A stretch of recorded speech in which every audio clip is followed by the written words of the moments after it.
They called him the Hunter. But Sultan Mehmed IV was far more than that.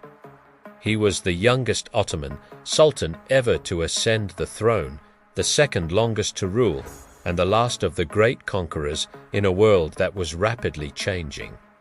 His reign stretched across for decades, a time of revival, struggle, and the last great expansion of the Ottoman Caliphate into Europe. Mehmed was born in 1642 to Sultan Ibrahim and Haseki Hadis Turhan. His birth brought joy to the empire, the first male heir in many years, but his childhood was marked by tragedy. His father, Sultan Ibrahim, once in a fit of madness, threw the infant prince toward a marble fountain. The child survived, saved by palace servants, but a scar remained on his head, a lifelong reminder of the fragility of power. When his father was deposed and killed, little Mehmed ascended the throne at only 6 years old. His mother, Turhan Sultan, a clairvoyant woman, became regent. Behind the palace walls, the child sultan grew in a world of intrigue.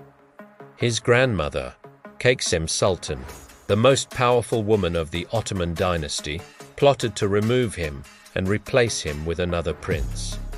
But his mother acted first, and with one swift stroke ended Köprülü's rule, saving her son and securing his throne.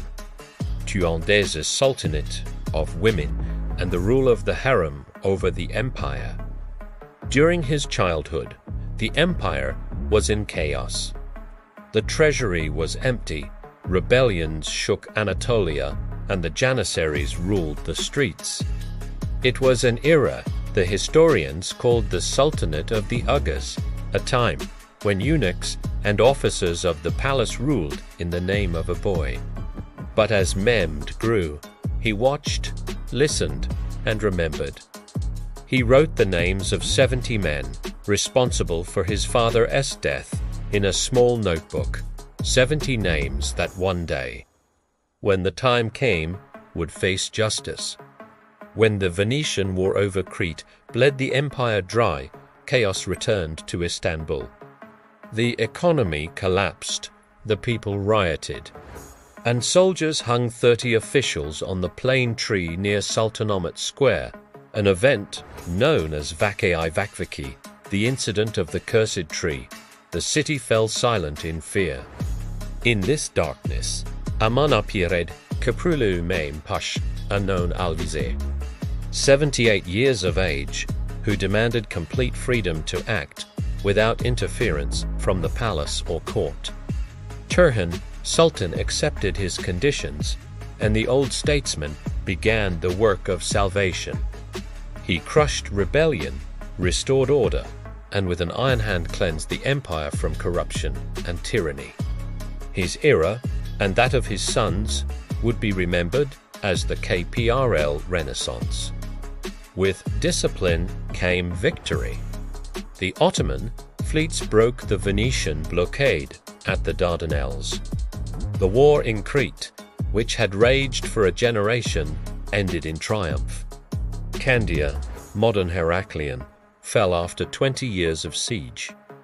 Köprülü's son, Fazıl Ahmed Pasha, continued his father's mission.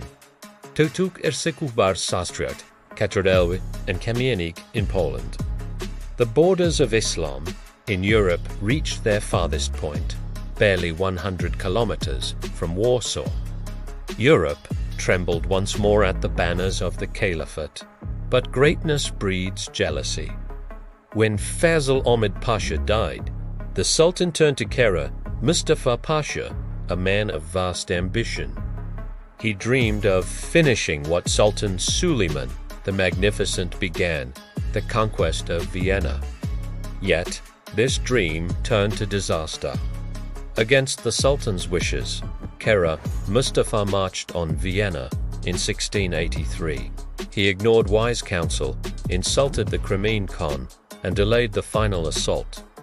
When the Polish King John Sobieski arrived to aid the city, the Ottoman army was crushed.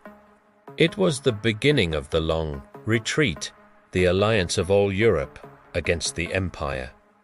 Mustafa Pasha was executed for his failure, and the proud empire entered a storm that would last 16 years.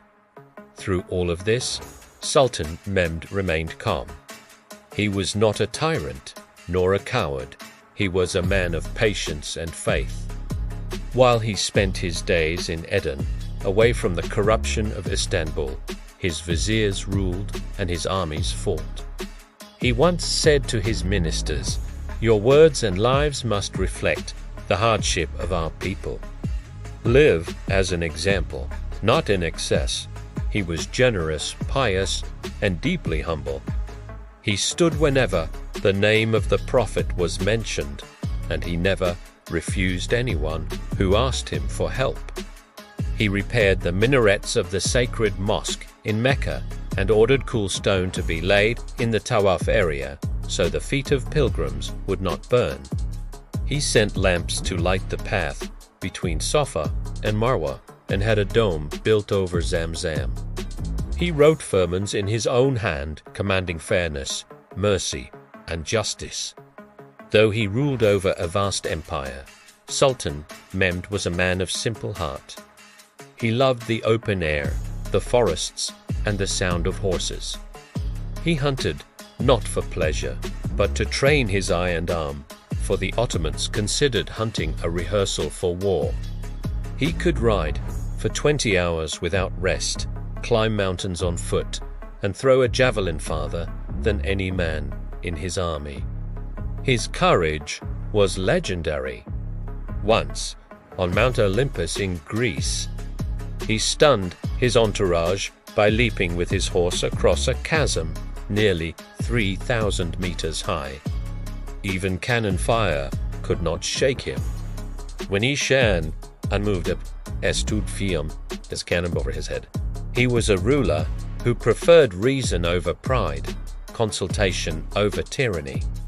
He governed as though he were part of a democratic monarchy, listening to the divan, accepting counsel, rarely acting in anger. He disliked extravagance and avoided indulgence. He had but one wife, Rabia Gulnu Sultan, a woman of Cretan origin, and from her came to future sultans, Mustafa II and Ahmed III, when his people suffered from famine. He scolded his viziers, saying, "If there is no meat in the market, it is because you eat it all." In his later years, the disasters of war wore heavily on him.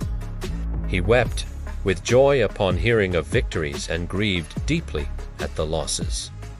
When the letter announcing the conquest of Heraclion reached him, he could not finish reading it. His tears blurred the words. He was moved by compassion.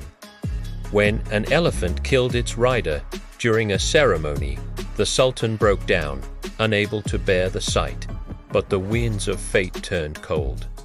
After the defeat in Vienna and the continued losses in Hungary, the soldiers rebelled. They marched upon Istanbul, blaming the Sultan for their misery. In 1687, after 40 years on the throne, Sultan Mehmed IV was deposed. He accepted it with quiet dignity, saying, "What Allah decrees is best." He lived peacefully for 6 more years and died in 1693, buried beside his mother at the Yeni Cami in Istanbul. He was remembered not as a tyrant or a conqueror, but as the hunter, a man who restored order, expanded the realm, and carried the empire's glory into the last light of its greatness. He ruled with restraint and humility, showing that strength need not roar to be felt. Even in defeat, his lindern of courage, faith, and gentleness, who walked the line between warrior and saint. Soft music swells, the sound of wind, distant hooves, and the adhan in the background. And so ends the story of Sultan Mehmed IV, the boy who became a ruler. The ruler who became a legend, and the legend who walked away from his throne with grace.